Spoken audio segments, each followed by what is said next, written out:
Welcome to Daily Current Affair. Today is 12th of December 2022. The question is, the Reserve Bank of India RBI has signed a currency swap agreement with which country's monetary authority? जो RBI है India का, reserve Bank of India, उन्होंने किस country के साथ currency swap agreement जो है वो लॉन्च किया है? That is C Maldives. तो मालदीव्स और इंडिया क्या कर रहे हैं? करेंसी स्वैप एग्रीमेंट जो इन्होंने किया है।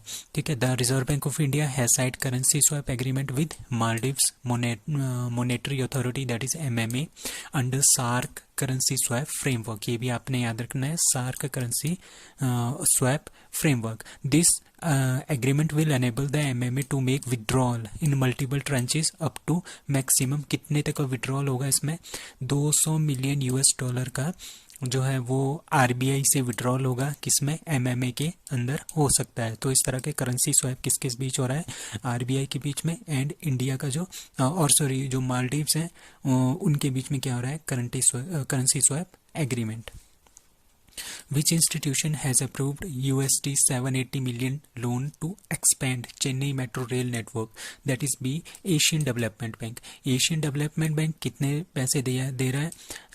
780 मिलियन US डॉलर जो है वो दे रहा है, किसके लिए? चेन्नई मेट्रो रेल नेटवर्क के लिए दे रहा है। अब वहाँ पे क्या होगा? वहाँ पे बहुत सारे कंस्ट्रक्शन होगी। 10.1 किलोमीटर की एलिवेटेड सेक्शन बनेगा, 9 और मेट्रो स्टेशन बनेंगे, 10 किलोमीटर अंडरग्राउंड सेक्शन बनेगा। तो ये सब कुछ किसके थ्रू होगा? एशियन डेवलपमेंट बैंक इसमें पैसे देगा। कितने? 780 मिलियन US डॉलर जो है वो दे रहा है, किसके लिए? चेन्नई मेट्रो, चेन्नई की जो मेट्रो रेल है उसका नेटवर्क इंप्रूव करने के लिए, वहाँ पे सुविधाएं प्रोवाइड करने के लिए।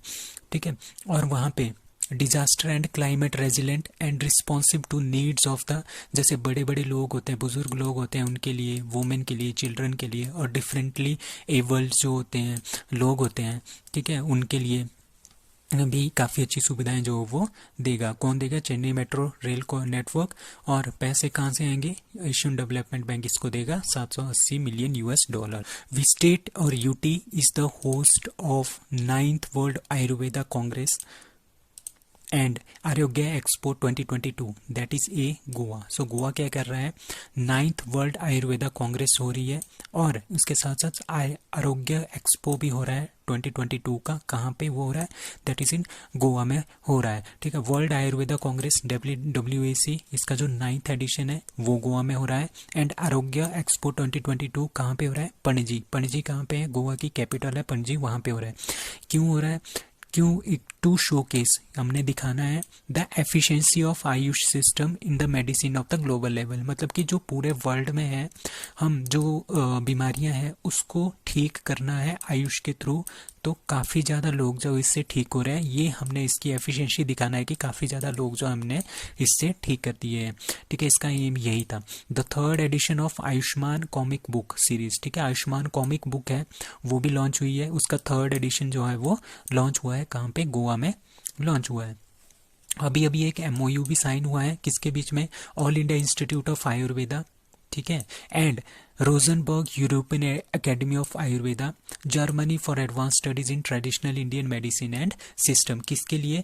जो मेडिसिन हैं, जो आयुर्वेदा है, ठीक है, जो आयुष मिनिस्ट्री है, और जो आयुष की जो टेक्निक्स हैं उनको ज़्यादा से ज़्यादा पूरे के पूरे वर्ल्ड में हमने फैलाना है ताकि ज़्यादा से ज़्यादा लोगों को इसका लाभ हो सके।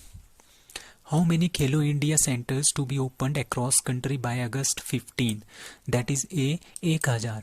तो youth affairs and sports minister Anurag Thakur ji है, उन्होंने क्या बोला है? उन्होंने खेलो इंडिया के जो सेंटर्स हैं वो 15 अगस्त 2023 तक कितने बनाने हैं? 1000 से ज़्यादा हम वो बनाएंगे। उन्होंने ये भी बोला है कि 1000 सेंटर हम बनाएंगे, उसमें से 733 सेंटर जो है वो ऑलरेडी सैंक्शन हो गए हैं डिफरेंट पार्ट ऑफ इंडिया में।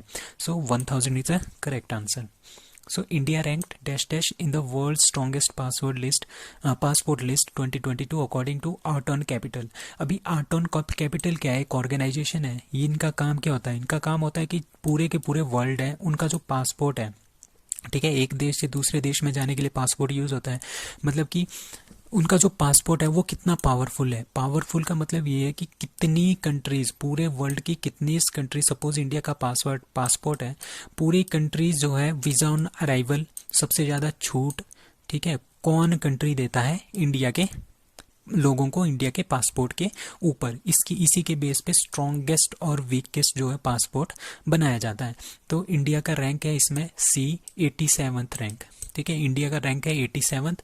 और वर्ल्ड का सबसे पावरफुल पासपोर्ट है यूएई का, ठीक है। वीजा ऑन अराइवल भी इनका है, फ्री वीजा ट्रैवल भी कर सकते हैं, वीजा फ्री ट्रैवल भी कर सकते हैं। कितनी 180 कंट्रीज में, मतलब कि एक देश से यूएई वाले एक देश से दूसरे देश में जा सकते हैं, विदाउट वीजा भी जा सकते हैं कई देशों में, और वीजा ऑन अराइवल भी उनकी डिमांड होती है, मतलब कि वीजा ऑन अराइवल भी काफ़ी कंट्री इनको प्रोवाइड देती है। और इंडिया को भी, जैसे इंडिया है हमारा देश है, हम इंडिया के लोग किसी और देश में जाएंगे, जैसे नेपाल में जाएंगे, वहाँ पे भी हम जा सकते हैं, ठीक है, विदाउट वीज़ा भी जा सकते हैं, या फिर वीज़ा ऑन अराइवल पे भी जा सकते हैं, जैसे मलेशिया है, ठीक है, इस तरह के। और हम पाकिस्तान नहीं जा सकते, ठीक है, चाहे वीज़ा भी हो तो बहुत ही टफ होता है। तो इस तरह के क्या होता है, इस तरह से काउंट किए जाते हैं कि कितने ज़्यादा देश हैं जहाँ पे हम फ्री वीज़ा से के थ्रू जा सकते हैं, वीज़ा ऑन अराइवल पे जा सकते हैं। उसी के बेस पे उसकी क्या किया जाता है कि कौन सा कंट्री का पासपोर्ट कितना ज़्यादा स्ट्रांग है।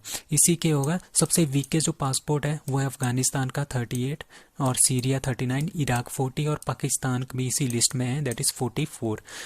जो 10 में से टॉप 10 जो मोस्ट पावरफुल पासपोर्ट की कंट्रीज़ है, उसमें से 9 जो है वो यूरोप की कंट्रीज़ है, और सबसे पहले नंबर पे है that is Asian country, that is UAE.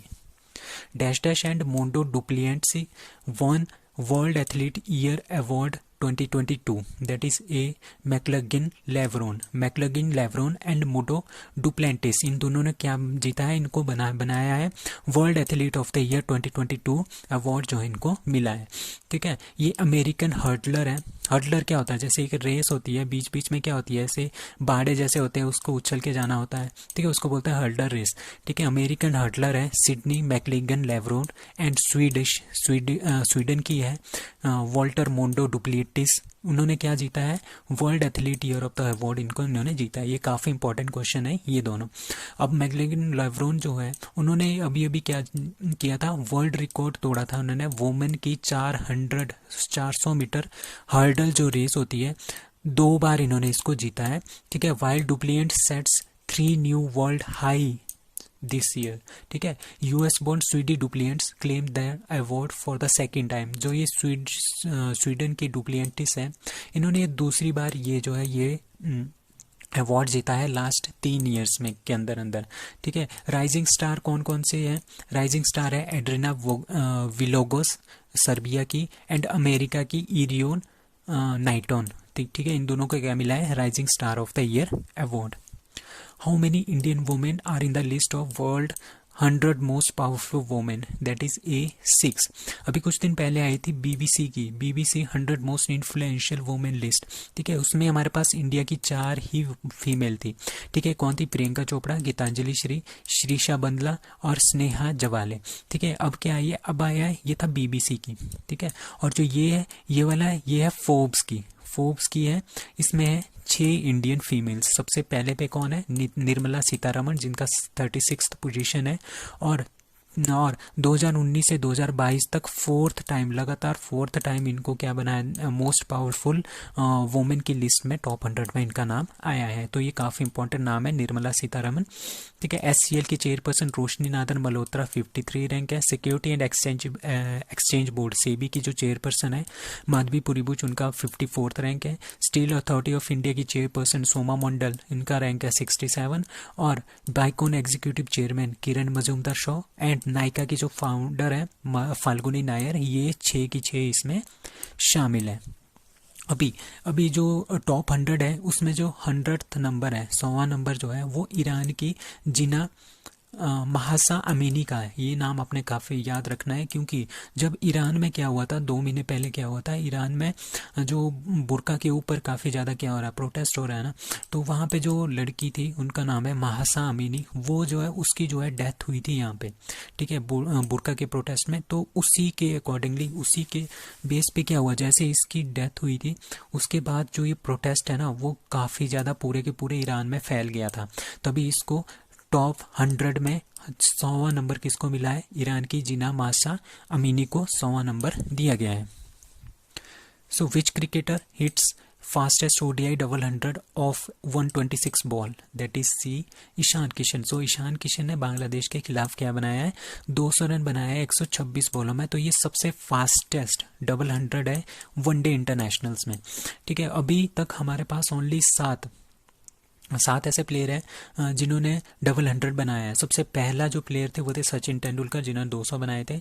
उसके बाद रोहित शर्मा, वीरेंद्र सहवाग। रोहित शर्मा एकमात्र ऐसे खिलाड़ी है जिन्होंने 3 बार डबल सेंचुरीज बना दिया वनडे इंटरनेशनल्स में, ठीक है। उसके बाद Chris Gayle, Martin Guptill, Fakhar Zaman, और अब कौन जुड़ गए हैं इसमें ईशान किशन भी जुड़ गए हैं। ये अभी 24 ईयर्स ओल्ड है। तो ये 7th प्लेयर बन गए हैं ओवरऑल, ठीक है। और इंडिया के 4th प्लेयर बन गए हैं जिन्होंने ओडीआई में डबल सेंचुरीज मारी है। 51st मैत्री दिवस was celebrated between India and that is D Bangladesh. India और बांग्लादेश के बीच में मैत्री दिवस जो है मनाया जाता है, और ये 51st था, ठीक है। क्योंकि 51st एनिवर्सरी ऑफ मैत्री दिवस मार्किंग द रिकॉग्निशन, मतलब कि जो बांग्लादेश है वो इंडिया ने इसको रिकॉग्नाइज कर दिया था कि बांग्लादेश एक कंट्री है, ठीक है। कब रिकॉग्नाइज किया था, 6 दिसंबर 1971 को ही रिकॉग्नाइज कर दिया गया था। और 16 दिसंबर को क्या हुआ था, हमने पाकिस्तान के साथ वॉर की थी, और 16 दिसंबर को हमने क्या कर दिया था, बांग्लादेश को आज़ाद करवा दिया था पाकिस्तान से, ठीक है। पाकिस्तान की फोर्सेस किसके अंडर थी, लेफ्टिनेंट नाइजी के अंडर थी, और इंडिया की फोर्सेस किसके अंडर थी, जगजीत सिंह अरोड़ा, और बांग्लादेश के जो फ्रीडम फाइटर है मुक्ति बाहिनी इसके अंडर थी।